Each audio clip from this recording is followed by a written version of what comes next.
بسم اللہ الرحمن الرحیم۔ سورہ بقرہ کا رکوع نمبر 29 اور دوسرے پارے کا رکوع نمبر 13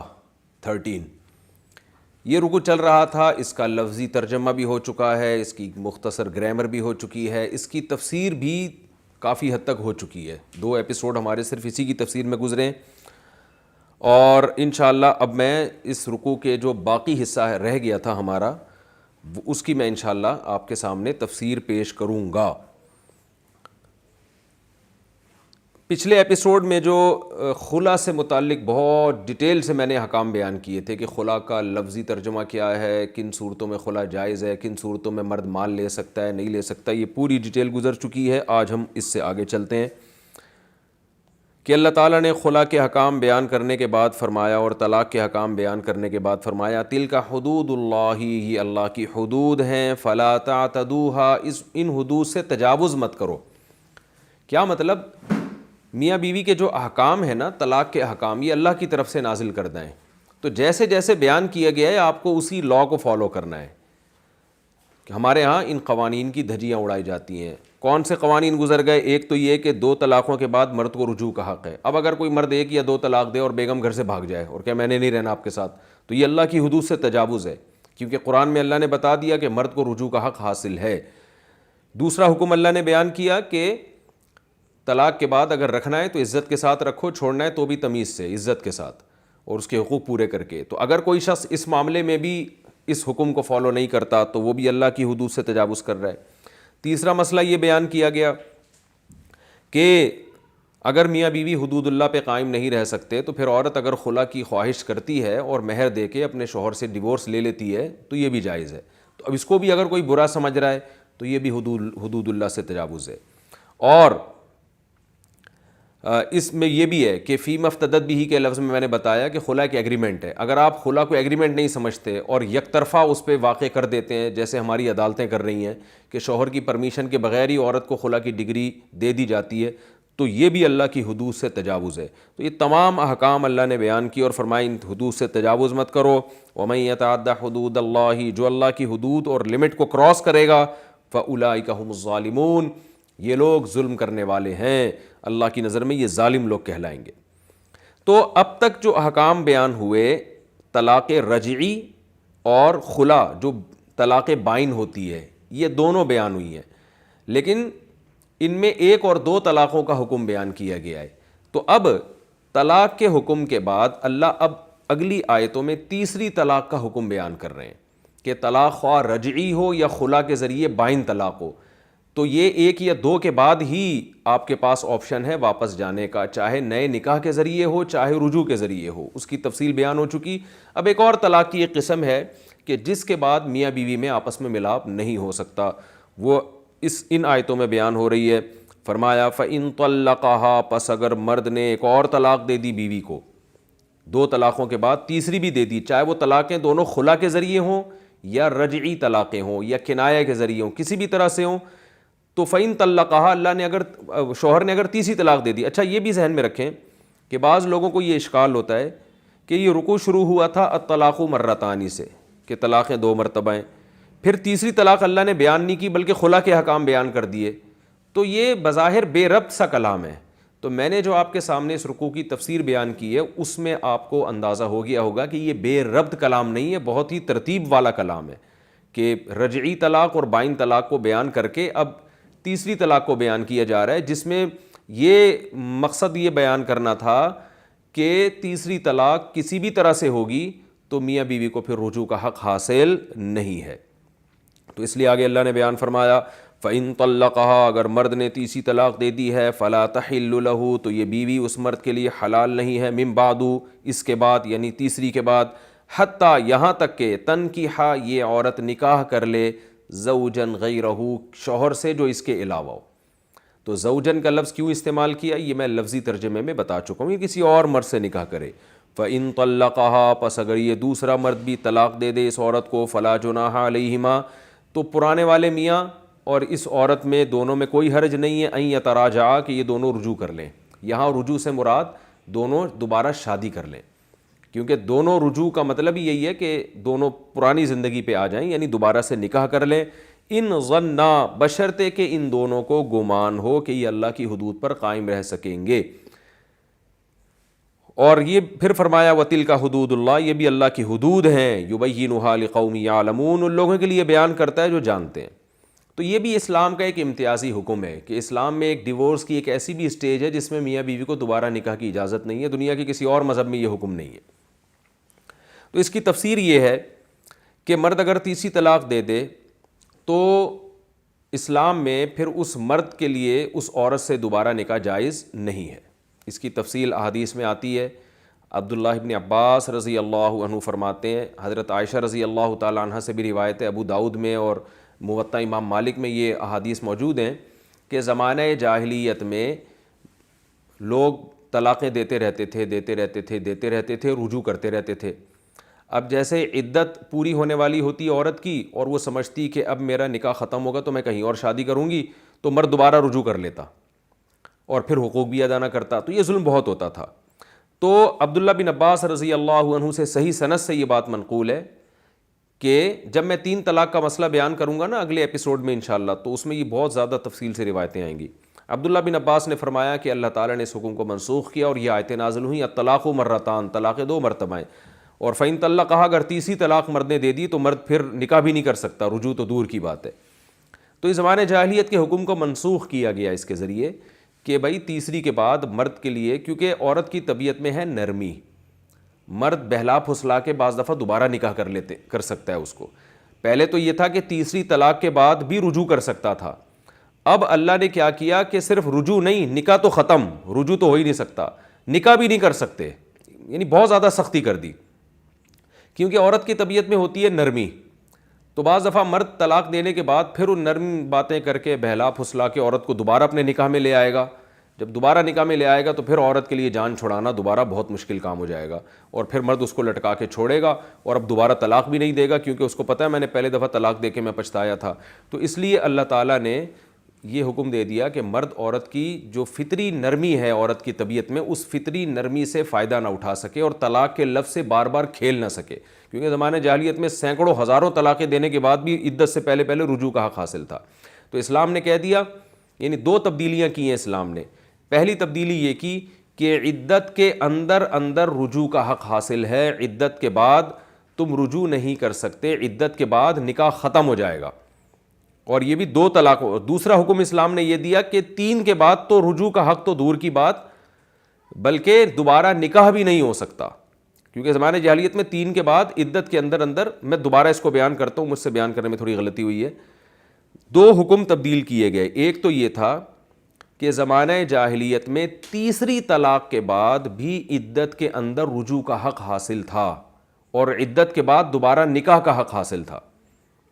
تو اسلام نے یہ کیا، پہلا حکم یہ دیا کہ تیسری کے بعد عدت کے اندر بھی رجوع کا حق حاصل نہیں ہے، رجوع کا حق صرف 2 طلاقوں کے بعد حاصل ہے، تیسری کے بعد حاصل نہیں ہے۔ دوسری تبدیلی اسلام نے زمانہ جاہلیت کے حکم میں یہ کی کہ عدت کے بعد بھی اگر 3 طلاقیں دی ہیں تو نکاح بھی نہیں ہو سکتا اب دوبارہ، بلکہ یہ عورت اب کسی اور سے نکاح کرے گی، آپ سے نہیں کر سکتی نکاح۔ تو یہ 2 تبدیلیاں خوب اچھی طرح یاد رکھیں جو اسلام نے کی ہیں، اور اس میں بنیادی مقصد عورت کو ظلم سے بچانا ہے، یعنی مرد کے اختیارات کو محدود کرنا، لامحدود اختیارات کو ختم کرنا مرد کے۔ اس میں حکمتیں کیا ہیں؟ بہت ساری حکمتیں اس میں، کہ اگر عورت کو دوبارہ اختیار دے دیا جاتا اپنے شوہر سے نکاح کرنے کا، دوبارہ لڑائیاں ہوتی، اور دیکھیں ہم جب بھی کوئی مرد 3 طلاقیں دے کے آتا ہے نا تو افسوس ہوتا ہے، مرد پہ بھی عورت پہ بھی رو رہے ہوتے ہیں، تو ہم ایک فردی یعنی ایک انفرادی ظلم دیکھ رہے ہوتے ہیں، اس وجہ سے ہمیں افسوس ہوتا ہے اور ہمیں لگتا ہے کہ یار یہ اسلام نے بڑا سخت حکم دے دیا۔ لیکن اسلام جو ہے نا ایک لا ہے نا، تو لا ہمیشہ اکثریت کو دیکھ کے بنایا جاتا ہے۔ چند آدمی بیویوں کو 3 طلاقیں دیں گے، لیکن ان کے ساتھ جو کچھ ہوگا نا اس کو دیکھ کر 3 اگر طلاق دیں گے کسی معاشرے میں تو 3000 کو عبرت حاصل ہوگی، 3000 اگر طلاق دیں گے نا تو 3 لاکھ کو عبرت حاصل ہوگی کہ بھائی کوئی آپشن ہی نہیں ہے، زبان سے یہ لفظ نکلا اور معاملہ ختم ہو گیا۔ تو اس عبرت کی وجہ سے لوگ یہ لفظ زبان سے نہیں نکالیں گے۔ اگر آپ کو اس حکمت پر اطمینان نہیں ہے تو اس کی سب سے بڑی دلیل گراؤنڈ ریئلٹی ہے، مشاہدہ ہے، کہ اسلام میں نکاح کو ختم کرنا دنیا کا سب سے آسان کام ہے. مرد بیٹھے بیٹھے تنہائی میں بول دے کہ میں نے بیوی کو طلاق دی تو طلاق ہو جاتی ہے. دنیا میں کسی مذہب میں اتنا آسان نہیں ہے نکاح ختم کرنا. لیکن اس کے باوجود مسلمانوں میں ڈیورس کا ریشو، طلاق کا ریشو سب سے کم ہے. تو ظاہر ہے کچھ تو ان قوانین میں جان ہوگی نا کہ اتنی آسان طلاق ہو کے بھی مسلمان طلاق دیتے نہیں ہیں، اور بہت ہی مشکل ہے. اس کی وجہ یہی ہے کہ اتنے سخت احکام اللہ نے اس بارے میں دے دیے ہیں کہ بھئی یہ ریورس گیئر نہیں ہے اس میں، اور مذاق وذاق بھی نہیں ہے. ثلاث جدہن جد وہزلہن جد، اور یہ 3 لفظ ہیں، بس پوری زندگی ان 3 لفظوں سے کھیل سکتے ہو. تو تیسرا دے دیا تو اب دوبارہ نکاح بھی نہیں ہو سکتا. تو یہی ایک ایسی چیز ہے جو مرد کو روکتی ہے اور عبرت کا نشان بنا دیتی ہے، جو مرد اکٹھی غصے میں آ کے طلاقیں دے دیتے ہیں. تو اس لیے اللہ تعالیٰ نے ایک حکم بیان کیا. اچھا، یہاں پر قرآن سے ہمیں پتہ چلتا ہے کہ مرد اگر تیسری طلاق دیتا ہے اپنی زوجہ کو، وہ زوجہ کہیں اور نکاح کرتی ہے، نکاح کے بعد طلاق لے کے پہلے شوہر سے دوبارہ نکاح کرتی ہے تو نکاح ہو جائے گا. لیکن بخاری مسلم کی متفقن علیہ حدیثوں سے پتہ چلتا ہے کہ اتنا کافی نہیں ہے، بلکہ عورت جب کسی دوسرے مرد سے نکاح کرے گی تو نکاح کے بعد شوہر کا ہم بستری کرنا بھی ضروری ہے. یہ اس لیے قید لگی ہوئی ہے کہ اگر صرف نکاح کی اجازت دی جائے تو لوگ بطور ہیلا، جیسے مرد 3 طلاقیں دے گا، اس کے بعد وہ عورت کا نکاح کرائے گا اور پھر نکاح کراتے ہی اس مرد سے دوبارہ طلاق لی، اور وہ ایک ڈرامے بازی بن جائے گی. تو اس کی جو حکمتیں تھیں، مصلحتیں تھیں، وہ حاصل نہیں ہوں گی. مصلحتیں کیا ہیں کہ بھئی عورت کی زندگی میں جب کوئی نیا مرد آئے گا تو اگر غلطی عورت کی تھی تو اسے اس نئے مرد اور پرانے مرد کو کمپیئر کرنے کا موقع مل جائے گا. اسے اندازہ ہو جائے گا کہ بھئی دیکھو مرد اس طرح سے ہوتے ہیں، تو چاہو تو اب اسی کے ساتھ گزارا کرو، اور اگر یہ تمہیں ڈیورس دینے پر راضی ہے تو اس سے طلاق لو. لیکن اب پرانے شوہر سے نکاح کرے گی تو 100 دفعہ سوچ سمجھ کے کرے گی وہ، کیونکہ اس نے ایک نئے مرد کو اپنی زندگی میں دیکھ لیا ہے. اور جو پہلے والا شوہر تھا اس کو بھی عبرت حاصل ہو جائے گی کہ بھئی میں نے غصے میں جو 3 الفاظ زبان سے نکالے تھے تو اس کی سزا یہ ہے کہ میں نہیں نکاح کر سکتا. تو ظاہر ہے اس کی بھی غیرت جاگے گی کہ جو عورت میرے ساتھ رہا کرتی تھی اب وہ کسی اور مرد سے نکاح کر کے رہ رہی ہے، تو وہ بھی اگر نکاح کرے گا تو قدر کرے گا، اس کی دوبارہ ڈیورس نہیں دے گا. تو یہ حکمتیں جب ہی حاصل ہوتی ہیں جب وہ عورت دوسرا نکاح کرے تو صرف نکاح برائے نکاح نہ ہو بلکہ باقاعدہ ازدواجی زندگی گزارنا شروع کرے، جیسے کہ میاں بیوی کے درمیان زندگی ہوتی ہے. یہی وجہ ہے کہ بخاری اور مسلم کی حدیث ہے کہ صحابیہ نے رسول اللہ صلی اللہ علیہ وسلم کی خدمت میں آئیں، عرض کیا یا رسول اللہ میرے شوہر نے مجھے 3 طلاقیں دی تھیں، میں نے عدت کے بعد کسی مرد سے نکاح کیا مگر وہ مرد نامرد ہے، تو میں طلاق لے کے پہلے شوہر سے نکاح کرنا چاہتی ہوں. آپ نے فرمایا نہیں ہو سکتا نکاح حتی تذوقی عسیلتہ ویذوق عسیلتک، یہاں تک کہ وہ تم سے ہم بستری کر لے اور تم ہم بستری کر لو. یعنی تمہارے درمیان جو میاں بیوی کا تعلق ہے جب تک قائم نہیں ہو جاتا تم طلاق لے کے پہلے شوہر سے نکاح نہیں کر سکتی. یہ متفق علیہ حدیث ہے اور خبر مشہور کے حکم میں آئی ہے. تو اس لیے علماء نے یہ اس پر پوری امت کا اجماع ہے. تو 3 طلاقوں کے بعد عورت عدت گزارے گی، یعنی 3 مینسز، اور 3 مینسز کے بعد وہ کسی اور مرد سے نکاح کرے گی.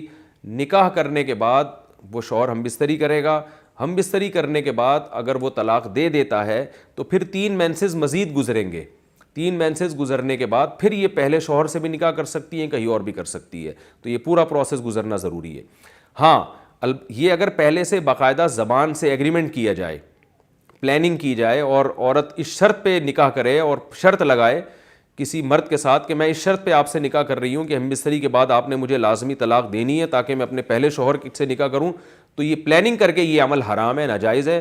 کیونکہ صحیح حدیث ہے، آپ صلی اللہ علیہ وسلم نے فرمایا لعن اللہ المحلل والمحلل لہ، اللہ نے حلالہ کرنے والے پر اور جس کے لیے کروایا جا رہا ہے دونوں پہ لعنت کی، اگر وہ بھی راضی ہو، وہ بھی ایگریمنٹ کا حصہ ہو.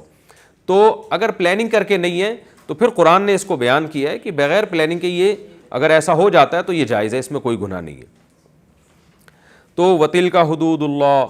ہاں پھر ایک بات تو یہ، دوسری بات اللہ نے یہ بیان کی ہے اَن يَتَرَاجَعَا إِن ظَنَّا أَن يُقِيمَا حُدُودَ اللَّهِ. اگر دوسرا شوہر عورت کو طلاق دیتا ہے اور عدت کے بعد وہ پہلے شوہر سے نکاح کرتی ہے تو اللہ کہہ رہے ہیں اب بھی اگر دونوں آپس میں نکاح کرتے ہیں تو یہ غالب گمان ہونا چاہیے کہ اللہ کی حدود پر قائم رہیں گے. اگر دوبارہ سے سر پھٹول لیں، دوبارہ اسی طرح جھگڑے کرنے، پھر نکاح مت کرو. تو اس میں ہمارے معاشرے میں ان لوگوں کے لیے عبرت ہے جو زبردستی میاں بیوی کو بس جوڑنا ہی چاہتے ہیں. ایسے بہت سارے کیسز ہمارے پاس آئے ہیں کہ بھئی بس ہم تو طلاق لیں گے ہی نہیں کسی قیمت پہ، چاہے وہ عورت کا بیڑا غرق ہو جائے یا مرد کا بیڑا غرق ہو جائے. میرے پاس ایسے کیسز آتے رہتے ہیں. ایک صاحب آئے, میری بیٹی کی شادی ہوئی تھی, ہم بڑے خاندانی لوگ ہیں, اور وہ لڑکا خراب تھا, اس نے یہ کیا, اس نے اتنے مظالم بتائے, اور وہ بچی بیچاری ڈپریشن میں چلی گئی, اب وہ نفسیاتی مریضہ بن چکی ہے. تو لیکن طلاق کیوں نہیں مانگ رہے؟ کیونکہ وہ جو ہے وہ کیا نام ہے, ہمارے معاشرے میں طلاق کا دھبا بہت برا سمجھا جاتا ہے. میں نے کہا یہ جو آپ نے بیٹی کو پاگل بنا دیا اور ہاسپٹل میں ایڈمٹ ہو رہی ہے, یہ دھبا برا دھبا نہیں ہے. تو اللہ نے بار بار میاں بیوی کو یہ کہا ہے کہ اگر حدود اللہ پہ قائم رہ سکتے ہو تو اسلام میں ہندوؤں کی طرح عیسائیوں کی طرح نہیں ہے کہ جب ایک دفعہ شادی ہو گئی تو اب ایلفی کی طرح چپک گئے ایک دوسرے کے ساتھ. ایسا نہیں ہے. اصل تو یہی ہے کہ محبت سے زندگی گزاریں اور ایک دوسرے کی کڑوی کسیلی باتوں کو برداشت کریں. اصل تو یہی ہے. جیسے پہلے مشہور تھا کہ بھئی ڈولی آئی ہے تو کھٹولی نکلے گی. ڈولی میں عورت بیٹھ کے, لڑکی گئی ہے بیٹی, تو اب جنازے کی چارپائی اٹھے گی. ٹھیک ہے, ڈائلاگ کی حد تک یہ باتیں درست ہیں تاکہ گھروں کو بچا کے رکھا جائے, لیکن ایک حد ایسی ہے کہ اسلام نے اس میں علیحدگی کی ترغیب دی ہے کہ ایسی صورت میں جب اللہ کی حدود پر قائم نہیں رہ سکتے تو پھر علیحدہ ہونا چاہیے. یہاں بھی ہے کہ پہلے شوہر کے ساتھ اللہ تعالیٰ فرماتے ہیں اس شرط کے ساتھ دوبارہ نکاح کرو کہ دونوں کو یہ خیال ہو کہ دوبارہ یہ حرکتیں نہیں ہوں گی. وَتِلْكَ حُدُودُ اللَّهِ, یہاں بھی دیکھیں اللہ بیان کرتے ہیں یہ اللہ کی حدود ہیں. يُبَيِّنُهَا لِقَوْمٍ يَعْلَمُونَ, یہاں کون سی حد اللہ نے بیان کی ہے؟ یہی ہے کہ 3 طلاق کے بعد عورت اپنے شوہر کے ساتھ نہیں رہ سکتی. اگر کوئی 3 طلاق کے بعد بھی بیوی کو رکھ لیتا ہے یہ اللہ کی حدود سے تجاوز ہے. دوسرا, وہ کسی اور مرد سے نکاح کرتی ہے, اگر وہ طلاق دے دیتا ہے تو پھر پہلے شوہر سے بھی نکاح کر سکتی ہے کہیں بھی. اس کو بھی اگر کوئی برا سمجھتا ہے تو یہ بھی اللہ کی حدود سے تجاوز ہے. کہ بعض لوگ حلالے کو علی الاطلاق غیرت کے خلاف سمجھتے ہیں, تو یہ بھی اللہ کی حدود سے تجاوز ہے. جتنا غیرت کے خلاف تھا وہ بیان کر دیا, جو غیرت کے مطابق ہے اللہ نے وہ بھی بیان کر دیا. غیرت کے خلاف ہے پلاننگ کر کے کرنا, اور غیرت کے عین مطابق ہے بغیر پلاننگ کے, تو اس میں عورت کو یہ حق ہے کہ جہاں چاہے وہ شادی کرے تو رہتی ہے, تو اس میں کوئی غیرت کے خلاف بات نہیں ہے. وَإِذَا طَلَّقْتُمُ النِّسَاءَ فَبَلَغْنَ أَجَلَهُنَّ, اگلی آیت میں اللہ نے فرمایا کہ جب بھی تم عورتوں کو طلاق دو اور وہ اپنی عدت کو پہنچ جائیں. عدت بار بار بیان کرتا ہوں, حاملہ عورت کی عدت ہے کہ بچے کی ولادت ہو جائے, اور جس عورت کو پریگننسی نہ ہو اس کی عدت ہے 3 مینسز, اور جو عورت بڑھاپے کی وجہ سے اس کو مینسز ہی نہ آ رہے ہوں اس کی عدت ہے 3 مہینے. تو یہ عدت یاد رکھیں, یہ طلاق یافتہ عورتوں کی عدت ہے. اور جس عورت کا شوہر کا انتقال ہو جائے تو اس کی عدت ہے 4 مہینے 10 دن, لیکن اگر اس کو پریگننسی ہے تو پھر اس کی عدت ہے بچے کی ولادت. تو یہ عدت کے حکام خوب اچھی طرح سمجھ لیں. وَإِذَا طَلَّقْتُمُ النِّسَاءَ, فرمایا جب تم کسی خاتون عورت کو طلاق دو اور وہ اپنی عدت کے وقت تک پہنچ جائیں, فَأَمْسِكُوهُنَّ بِمَعْرُوفٍ أَوْ سَرِّحُوهُنَّ بِمَعْرُوفٍ, تو اللہ فرماتے ہیں چاہو تو اچھے طریقے سے روکو, چاہو تو اچھے طریقے سے چھوڑو. دوبارہ اس حکم کو ریپیٹ کیا جا رہا ہے. وَلَا تُمْسِكُوهُنَّ ضِرَارًا, اور ان کو اس نیت سے مت روکو, اپنے نکاح میں باقی مت رکھو, ضِرَارًا ضرر پہنچانے کے لیے, یعنی 1 یا 2 طلاقوں کے بعد. 3 کا حکم تو اللہ نے بیان کر دیا, تو 1 یا 2 طلاقوں کے بعد اگر عدت کے اندر آپ رجوع کر کے بیوی کو رکھنا چاہتے ہیں تو قرآن نے پہلے رکوع کے شروع میں جو حکم دیا نا اس کو دوبارہ ریپیٹ کیا ہے اور مزید تاکید کے ساتھ فرمایا ان کو دوبارہ اپنے نکاح میں باقی مت رکھو, ضِرَارًا ضرر پہنچانے کے لیے. ضرر کا کیا مطلب؟ اپنی قید میں رکھ کے اب ظلم کرو گے ان پر, اور چونکہ کہیں اور وہ نکاح کر نہیں سکتی تو اب نہ ان کے حقوق ادا کرو گے اور نہ ان کو طلاق دیتے ہو, تو ایسے کام مت کرو. لِتَعْتَدُوا, تاکہ تم ظلم کرو, تو یہ ہرگز مت کرو. وَمَن يَفْعَلْ ذَلِكَ, جو بھی یہ کام کرے گا, فَقَدْ ظَلَمَ نَفْسَهُ, اس نے اپنی ہی جان پہ ظلم کیا, وہ اپنا ہی آخرت میں نقصان کرے گا, دنیا میں بھی اور آخرت میں بھی. وَلَا تَتَّخِذُوا آیَاتِ اللَّهِ هُزُوًا, اور اللہ کی آیات کو مذاق مت بناؤ. یعنی جو طلاق سے متعلق اللہ نے حکام دیے ہیں ان کو ہلکا مت سمجھو. زنا اور حلال اور حرام میں فرق کرنے والے حکام ہیں, یہ زنا کو نکاح سے جدا کرنے والے حکام ہیں. اللہ کے حکام کو مذاق مت بناؤ.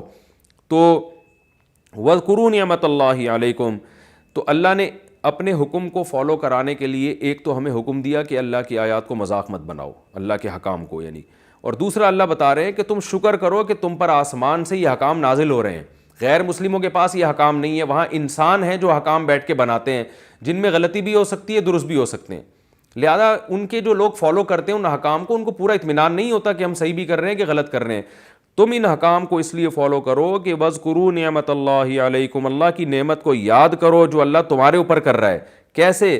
وَمَا أَنزَلَ عَلَيْكُم مِّنَ الْكِتَابِ وَالْحِكْمَةِ, اللہ تم پر کتاب نازل کر رہا ہے, حکمت کی باتیں نازل کر رہا ہے, يَعِظُكُم بِهِ, جس کے ذریعے تمہیں نصیحتیں کر رہا ہے. یعنی تمہارے جو آئلی قوانین ہیں، فیملی لاز ہیں، وہ باقاعدہ آسمان سے اتر رہے ہیں اور براہ راست اللہ اپنے الفاظ میں، اپنی زبان سے، اپنے کلام کے ذریعے تمہیں سمجھا رہا ہے. کیونکہ قرآن جو ہے نا یہ اللہ کا کلام ہے، اللہ کی ذات سے نکلا ہوا، اس میں نبی کے اپنے الفاظ بھی نہیں ہیں.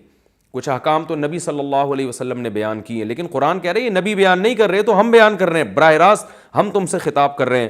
تو اللہ نے جو طلاق اور خلا کے احکام بیان کیے ہیں، قرآن کہہ رہے ہیں ان کو فالو کرو اور ان احکام کا مذاق مت بناؤ. میں بار بار اس کو اس لیے ریپیٹ کر رہا ہوں کہ آج ان احکام کا معاشرے میں مذاق بن چکا ہے. طلاق کے مسائل میں، خلا کے مسائل میں عدالتیں کچھ اور کہہ رہی ہیں. 10 مفتی ہوں گے تو 10 کی رائے الگ ہوگی. سب نے قرآن کو، بہت سارے لوگ، میں تو نہیں کہتا سب نے، بہت سو نے قرآن کو چھوڑ دیا ہے. کوئی 3 طلاقوں کو ایک کہہ رہا ہے، وہاں جاؤ تو وہ کہہ رہے 3 ہو رہی ہیں، ادھر جاؤ تو وہ کہہ رہے طلاق رجعی ہے، ادھر جاؤ تو وہ کہہ رہے طلاق بائن ہے. کیونکہ اب نبی صلی اللہ علیہ وسلم نے فرمایا نا کہ قرب قیامت میں اللہ علماء کو اٹھا لے گا اور لوگ جاہلوں کو اپنا سردار بنا لیں گے. تو اس لیے اللہ تعالیٰ فرماتے ہیں کہ اللہ براہ راست تمہیں احکام دے رہا ہے، تو ان میں سے کسی بھی حکم کا تم نے مذاق نہیں اڑانا. اور جو اللہ نے حکمت اور کتاب نازل کی ہے اس کے ذریعے اللہ خود تمہیں نصیحت کر رہا ہے، اس کی قدر کرو. واتقوا اللہ، اور اللہ سے ڈرو. کیونکہ دنیا کے عدالتیں، بہت سی عدالتیں ایسی ہیں جو اس پہ تمہیں عمل نہیں کروائیں گی، تو آخرت کے خوف سے تم ڈرو. وَاعْلَمُوا، اور یقین کر لو، ان اللہ بکل شیء علیم، اللہ ہر چیز کو جاننے والا ہے. تم دنیا سے چھپا سکتے ہو لیکن اللہ سے نہیں چھپا سکتے.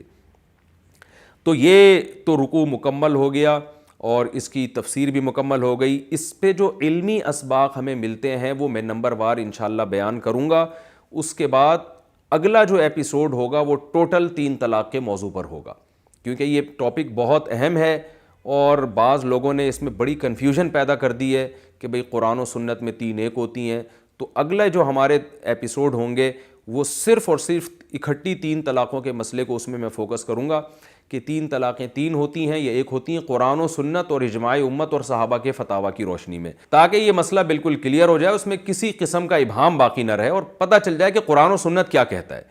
تو اس لیے یہ مسئلہ میں اگلے ایپیسوڈ میں ڈیٹیل سے بیان کروں گا. ابھی اس رکوع سے جو علمی اسباق ملتے ہیں بہت سے تو تفسیر کے ضمن میں آ چکے ہیں، لیکن ایک ٹریک پہ ہم چل رہے ہیں تو اسی کو میں فارمیلٹی پوری کرنے کے لیے جو اہم پوائنٹ ہیں وہ میں انشاءاللہ ہائی لائٹ کر دیتا ہوں. پہلا پوائنٹ جو اس میں انتہائی اہم ہے وہ یہ ہے کہ اسلام میں نکاح ختم کرنے کا اختیار مرد کے پاس ہے، عورت کے پاس نہیں ہے.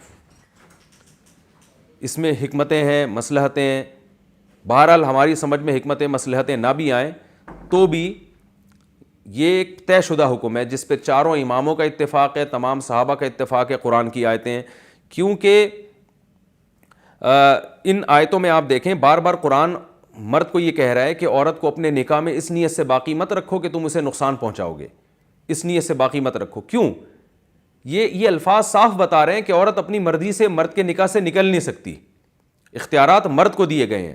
ظلم وہی کرتا ہے جس کے پاس اختیارات زیادہ ہوتے ہیں. تو جب اختیارات زیادہ ہیں تو اللہ اس لیے مرد کو ظلم سے روک رہے ہیں. اگر اسلام میں اس ظلم جو مرد کرتا ہے اس کا حل یہ ہوتا ہے کہ عورت کو مکمل ڈیورس کا رائٹ دے دیا جائے، جب چاہے عدالت سے جا کے طلاق لے لے، تو پھر اسلام اتنی تاکیدیں کیوں کرتا کہ عورت کو رجوع مت کرو اس نیت سے کہ تم اس کو نقصان پہنچاؤ گے، نکاح میں باقی رکھو تو عزت کے ساتھ، چھوڑنا ہے تو عزت کے ساتھ. یہ تمام چیزوں میں خطاب مردوں سے ہو رہا ہے، مردوں سے ہو رہا ہے. تو یہ صاف واضح پتہ چلتا ہے. اور حدیث بھی صحیح حدیث ہے، الطلاق لمن اخذ بالساق. آپ صلی اللہ علیہ وسلم نے فرمایا طلاق کا اختیار اسلام میں مرد کے پاس ہے. تو یہ واضح احادیث بھی ہیں اس بارے میں، صحابہ کا اجماع بھی ہے کہ طلاق کا جو رائٹ ہے نا وہ صرف اور صرف مرد کے پاس ہے. جو آج کل عدالتوں کو رائٹ دے دیا گیا ہے کہ جب چاہے عورت خلا کی ڈگری لے کے چلی جاتی ہے، یہ بالکل ختم ہے. تبھی مرد کو خطاب، دیکھیں جس کے ہاتھ میں کنٹرول ہوتا ہے نا اس کو رحم کی اپیل کی جاتی ہے اس سے. جیسے حکومت کو حکم دیا جاتا ہے کہ وہ عدل و انصاف کے ساتھ حکومت کرے. آپ صلی اللہ علیہ وسلم نے فرمایا 7 لوگ قیامت میں اللہ کے عرش میں ہوں گے، ان میں ایک عادل حکمران. وجہ کیا ہے؟ حکومت کے پاس پاور ہوتی ہے. تو جس کے پاس پاور ہوتی ہے اس کو رحم کرنے کا حکم دیا جاتا ہے اپنے ماتحتوں پہ. آپ اگر کہیں کہ نہیں بھی عوام جب چاہے حکومت کے خلاف اٹھ کھڑی ہو سکتی ہے اور جب چاہے جو ہے نا وہ بغاوت کر سکتی ہے، تو اس کا مطلب حکومت کو حکومت ہی نہیں مانا جا رہا نا. تو یہاں بھی یہی ہے کہ مرد کو چونکہ اختیارات اللہ نے زیادہ دیے ہیں، اس لیے مرد کو یہ حکم دیا ہے کہ تو عورت تمہارے ماتحت ہے تو اس سے اچھا سلوک کرو. آپ صلی اللہ علیہ وسلم نے حجۃ الوداع کے موقع پہ بھی فرمایا استوصوا بالنساء خیرا، کہ میری وصیت قبول کرو کہ عورتوں کے ساتھ اچھا سلوک کرو، اور آپ صلی اللہ علیہ وسلم نے یہ بھی فرمایا اللہ نے تو انہیں تمہارا ماتحت بنا دیا ہے، تو ماتحتوں کے ساتھ اچھا سلوک کیا جاتا ہے، غلام نہیں بنایا، ماتحت بنایا۔ غلام میں ماتحت میں فرق کیا ہوتا ہے میں بار بار بیان کر چکا ہوں۔ تو پہلا علمی نقطہ جو ہمیں یہ پتہ چلتا ہے کہ قرآن بار بار مرد کو کہہ رہا ہے کہ اگر اپنے نکاح میں تم نے باقی رکھنا ہے تو ظلم نہیں کرنا تم نے۔ اس سے صاف پتہ چلتا ہے کہ یہ رائٹ مرد کے پاس ہے کہ اس نے نکاح میں باقی رکھنا ہے یا نکاح سے آزاد کرنا ہے، یہ عورت کے پاس رائٹ اسلام نے عورت کو یہ حق نہیں دیا ہے۔ اور حکمت کے بھی یہ خلاف ہے کہ اگر مرد اور عورت دونوں کے پاس ڈیورس کا اختیار ہو تو پھر یہ گرل فرینڈ بوائے فرینڈ میں اور میاں بیوی میں کوئی فرق نہیں رہے گا۔ دیکھیں گرل فرینڈ بوائے فرینڈ بھی ایک میوچل انڈرسٹینڈنگ سے آپس میں جب تک چاہیں رہ سکتے ہیں، جب بھی دونوں میں سے ایک کبھی میٹر گھوم گیا علیحدگی اختیار کر لیتے ہیں۔ بوائے فرینڈ کا دل چاہے کہ یار یہ گرل فرینڈ مجھے پسند نہیں آ رہی، وہ کسی اور کے ساتھ جا کے جو ہے نا وہ دوستی لگا لے گا، اور عورت کا دل چاہتا ہے کہ یار یہ بندہ مجھے میرا بوائے فرینڈ ٹھیک نہیں ہے میں کسی اور کو بناتی ہوں، تو وہ بھی الگ ہو جائے گی۔ تو اگر دونوں کو طلاق کا اختیار دے دیا جائے تو پھر میاں بیوی کے رشتے میں اور گرل فرینڈ بوائے فرینڈ کے رشتے میں کوئی فرق نہیں رہے گا۔ تو ان کو جوڑنے کے لیے ضروری ہے کہ یا تو دونوں سے طلاق کا اختیار ختم کیا جائے یا کم از کم ایک جانب کو مجبور کیا جائے کہ وہ دوسرے کی مرضی کے بغیر اپنے نکاح سے باہر نہیں نکل سکتی۔ تو اگر دونوں کو رائٹ دے دیا جاتا تو یہ رشتہ بہت کمزور ہو جاتا، یعنی گرل فرینڈ بوائے فرینڈ جیسا بن جاتا۔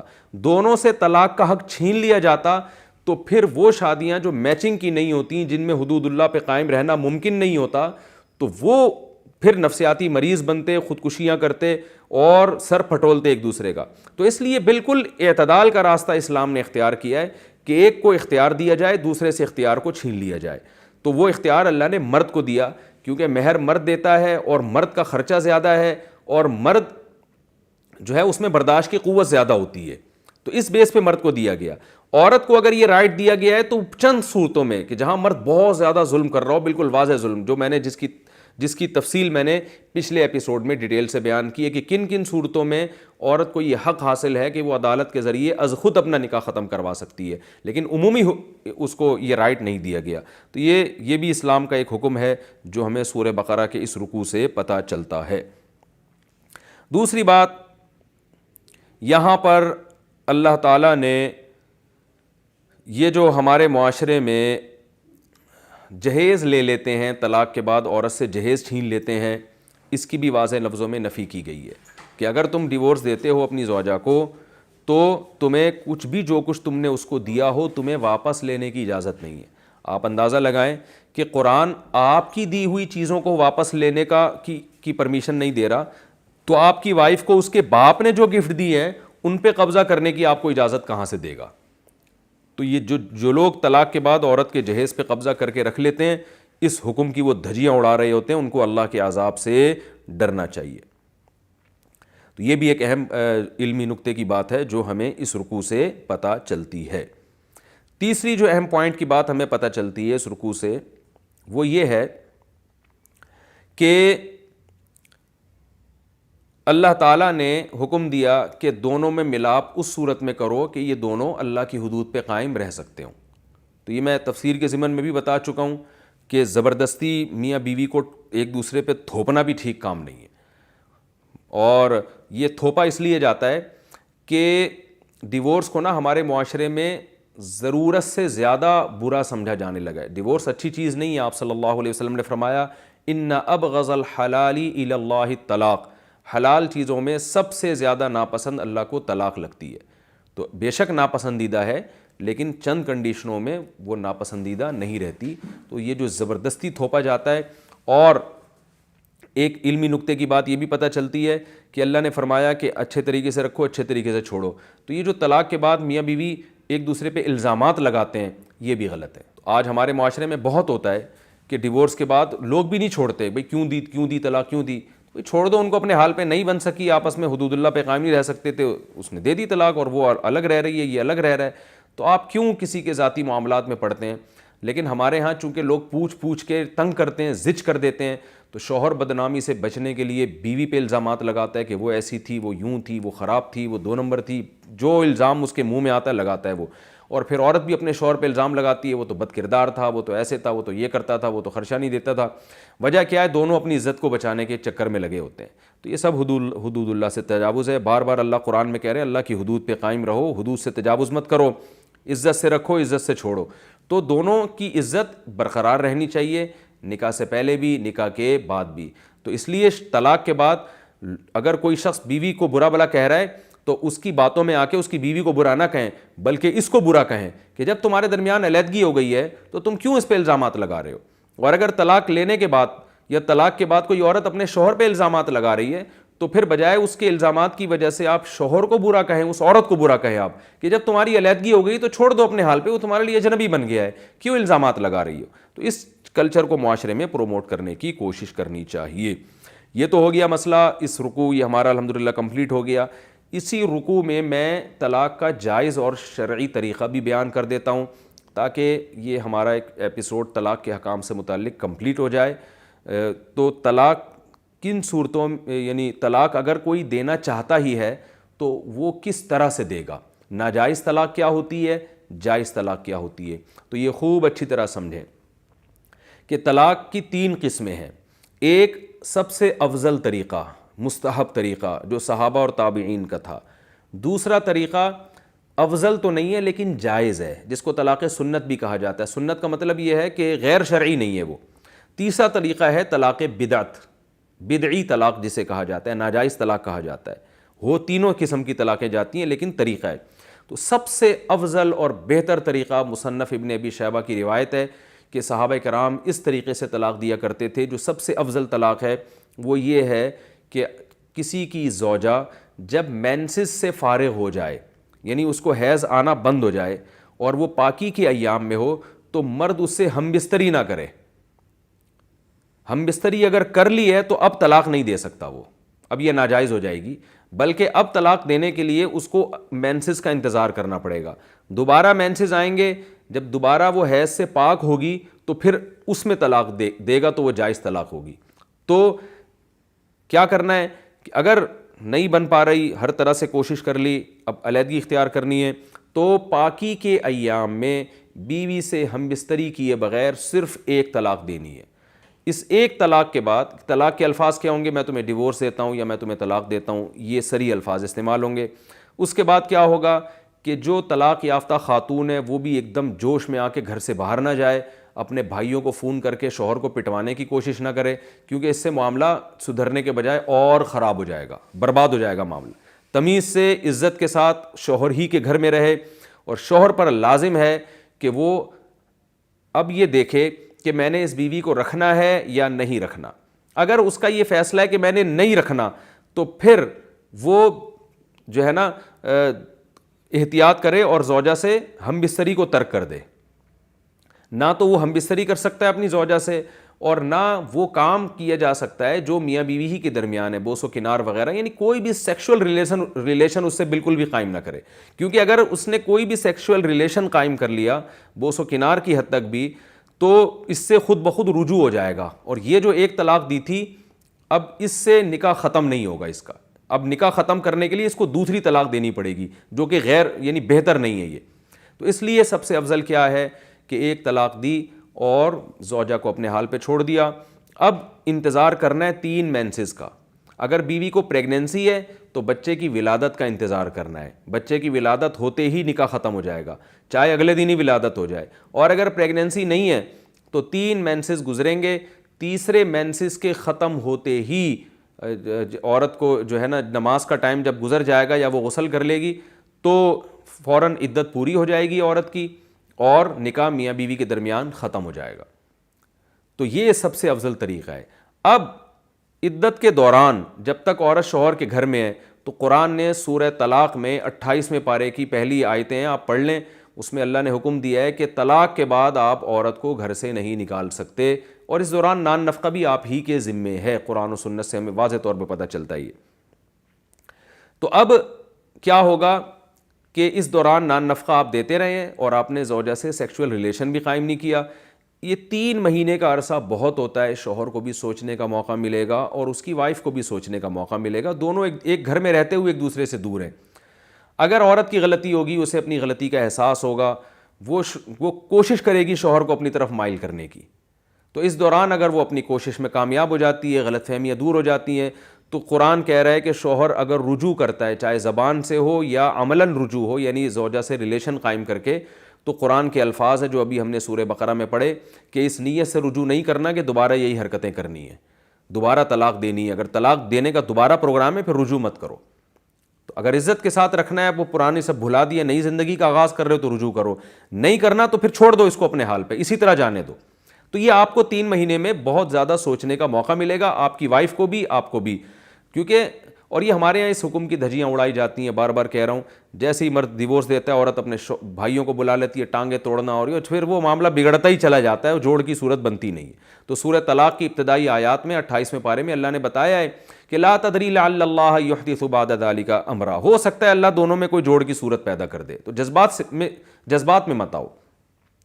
لیکن اگر آپ اچھا اب جب 3 مہینے گزر گئے، یعنی 3 مینسز گزر گئے، نکاح ختم ہو گیا، پھر عورت جہاں چاہے شادی کرے، شوہر کے گھر کو چھوڑ دے وہ، اور اب شوہر کے ذمہ اس کا خرچہ بھی نہیں ہے، بچوں کے جو احکام ہیں وہ بیان ہوتے رہتے ہیں، اس کا یہاں موقع نہیں ہے، بچوں کا نان نفقہ ساری زندگی مرد کے پاس ہی رہے گا، بچے چھوٹے ہیں تو ماں اپنے ساتھ رکھے گی، 7 سال کا بیٹے کو باپ کے حوالے کیا جائے گا، 9 سال کی بیٹی کو باپ کے حوالے کیا جائے گا، اس سے چھوٹے بچوں کو ماں کی کسٹڈی میں دیا جائے گا، جس کی ڈیٹیل اور بھی ہے اس میں کچھ تفصیل جو بھی موقع نہیں ہے۔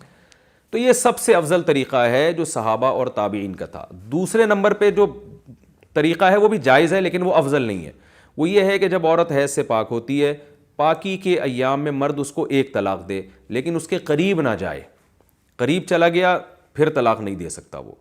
دوسرا، جب مینسز جب آ کے گزریں گے اور دوسرا طہر شروع ہوگا تو اس میں دوسری طلاق دے وہ، لیکن اس کے قریب نہ جائے۔ تو یہاں بھی عورت کو بھی سوچنے کا موقع ملے گا، بھائی دیکھو تیسری بھی دے دی تو اب تو دوبارہ نکاح بھی نہیں ہو سکے گا، تو کمپرومائز کا دونوں کو سوچنے کا بہت ٹائم ملے گا۔ جب تیسرا طہر شروع ہوگا، یعنی پھر دوبارہ حیض آ کے گزرے گا تو مرد پھر تیسری طلاق دے دے، تو یہ 3 طلاقیں ہو جائیں گی۔ اس کے بعد جب حیض آ کے گزرے گا تو عدت ختم ہو جائے گی، یعنی پہلی طلاق کے بعد سے 3 حیض گزریں گے اور ہر طہر میں دوسری اور تیسری طلاق ہو جائے گی، تو یہ 3 طلاقیں ہوں گی، لیکن اس پورے عرصے میں مرد کو زوجہ سے ہم بستری کی اجازت نہیں ہے۔ تو 3 طلاقوں کے بعد کیا ہوگا، عدت پوری ہوگی، تو 3 مہینے میں گویا 3 طلاقیں دی جائیں گی، تو یہ بھی جائز ہے لیکن افضل نہیں ہے یہ، کیونکہ اب اس میں دوبارہ آپس میں ان کا نکاح نہیں ہو سکتا۔ اس کے علاوہ طلاق کی جتنی قسمیں وہ ساری بدعی قسم میں آتی ہیں، ناجائز قسموں میں آتی ہیں۔ مثال کے طور پر حالت حیض میں طلاق دینا، یہ بھی حرام اور ناجائز ہے۔ بخاری مسلم کی صحیح حدیث ہے عبداللہ بن عمر کی، آپ صلی اللہ علیہ وسلم نے اس عمل سے منع کیا ہے۔ اسی طرح طہر کی حالت میں طلاق دینا، چاہے ایک ہی طلاق ہو، لیکن ایسا طہر جس میں آپ نے بیوی سے ہم بستری کر لی ہے، تو اس میں بھی آپ طلاق نہیں دے سکتے۔ اس میں بہت ساری حکمتیں ہیں جن کا بھی موقع نہیں ہے۔ اسی طرح ایک طہر میں 1 سے زیادہ طلاقیں دے دینا، یعنی عورت حیض سے پاک ہوئی ہے اور آپ نے کیا کیا، پاک ہونے کے بعد ہم بستری سے پہلے اس کو 1 طلاق دی، پھر اسی مہینے میں اسی پاکی کے ایام میں 1 ہفتے یا 2 ہفتے بعد دوسری طلاق بھی دے دی، تو یہ بھی ناجائز اور حرام ہے، اور اس کی بھی شریعت نے اجازت نہیں دی ہے۔ یا آپ نے 1 مہینے میں 3 طلاقیں دیں یا 2 مہینے میں 3 دیں، تو یہ بھی جائز نہیں ہے۔ تو حالت حیض میں بھی نہیں دے سکتے، اس طہر میں جس میں بیوی سے ہم بستری کر لی اس میں بھی نہیں دے سکتے، اور ایک طہر میں 1 سے زیادہ طلاقیں بھی نہیں دے سکتے۔ یہ تمام کی تمام طلاقیں طلاق بدعی میں آتی ہیں۔ اگر بیوی پریگننسی میں ہے تو پھر اس کو 1 مہینے میں 1 طلاق دے سکتے ہیں پریگننسی کی حالت میں، اس مہینے میں آپ دوسری نہیں دے سکتے، بلکہ پھر دوسری دینے کے لیے اگلے مہینے کا آپ کو انتظار کرنا پڑے گا۔ تو یہ اللہ کے احکام ہیں جو قرآن و سنت میں بہت واضح انداز میں بیان کیے گئے ہیں، تو اس سے آپ کو اندازہ ہو جائے گا کہ جائز طلاق کیا ہے، ناجائز طلاق کیا ہے۔ لیکن خوب سمجھ لیں، طلاق جائز طریقے سے دی جائے یا حرام اور ناجائز طریقے سے دی جائے، واقع بہرحال ہو جاتی ہے، کیونکہ طلاق میں لا قیلولۃ، اس میں ریورس نہیں رکھا اللہ نے۔ تو یہ اب انشاءاللہ اگلا جو ایپیسوڈ ہمارا ہوگا وہ صرف اور صرف 3 طلاق کے موضوع پر ہوگا، کہ اکٹھی 3 طلاقیں دینا ناجائز اور حرام ہے، مگر اس کے باوجود وہ طلاقیں واقع ہو جاتی ہیں۔ اللہ تعالیٰ سمجھنے کی، عمل کی توفیق عطا فرمائے۔